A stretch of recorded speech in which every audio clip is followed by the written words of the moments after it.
Defectors from North Korea aim to share the true picture of their country to a global audience.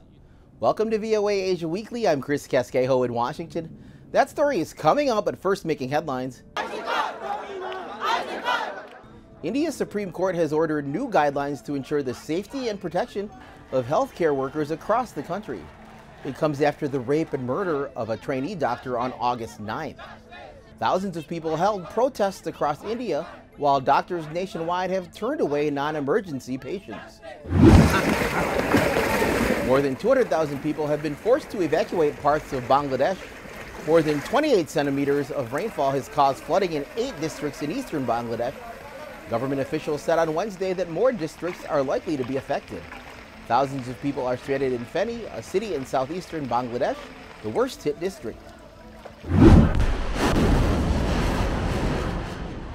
Taiwan's military conducted a live-fire missile drill on Tuesday to counter potential military pressure from China.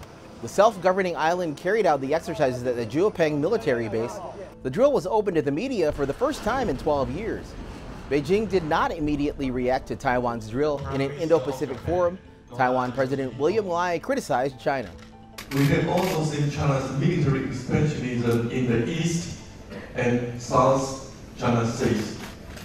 Not only through military exercise in the Taiwan Straits, but also in joint sea and air drills with Russia in the South China Sea. Chinese and Philippine Coast Guard ships collided Monday in the disputed South China Sea. Both nations blamed each other for the incident. The Chinese Foreign Ministry spokesperson accused the Philippines of illegally entering the area. South Korea and the United States launched large-scale military exercises on Monday. The annual summer drills are designed to enhance combined defense capabilities against North Korea. The exercises come after North Korea's foreign ministry labeled the drills as, quote, provocative war exercises for aggression. A group of North Korean defectors in Seoul has started a news website aimed at exposing North Korean human rights abuses. They also want to provide a more nuanced perspective about their homeland, as VOA's Bill Gallo reports from the South Korean capital. When North Korea appears in global newscasts, it's usually scenes like this that dominate. The country's leader, Kim Jong-un, overseeing a weapons test. But those kinds of martial images obscure much of what's really going on in the country, says North Korean defector Lee Sung-min. North Korea is more than nuclear weapons and Kim Jong-un. There is a lot of people with different perspectives and different hopes and goals for the future of their country.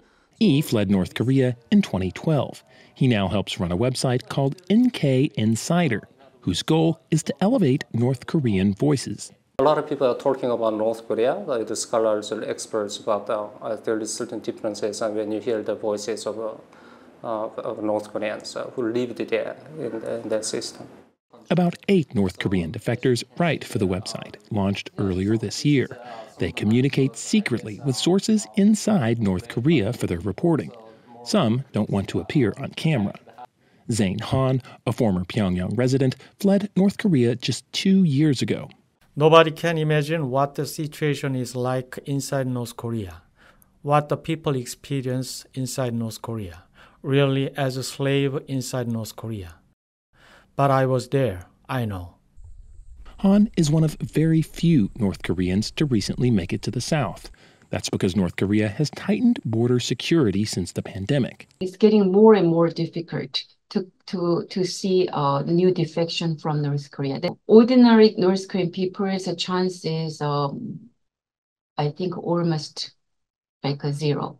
He says one of his goals is to speak for North Koreans who have no voice and cannot leave. To give a platform to North Korean defectors and by extension to those still living inside North Korea.